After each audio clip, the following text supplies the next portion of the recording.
We had another pretty cold night last night. Probably in the mid, I think it was 24, 25 when I got up today. And Shoestring gave me a pretty good idea. It reminded me how cool it was when we were kids to skip a rock across thin ice. So I don't know how thick this ice is. I'm guessing maybe a little over an inch. Like right there is still some water. So around the edges it's still a little thin, but I think out there a ways, there should be enough to try this. So I picked up a couple rocks here. We're gonna see if we can make some noise. Yeah, it worked.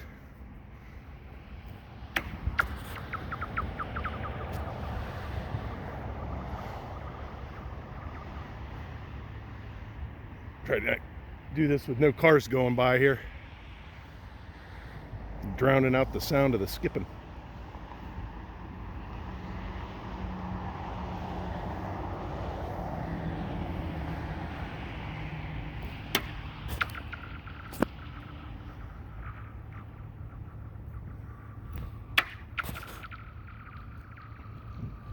I don't know.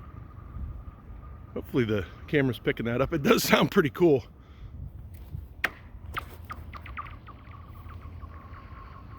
Yeah, there's probably an inch of ice out there, I bet. Definitely not enough to get on, but hopefully soon.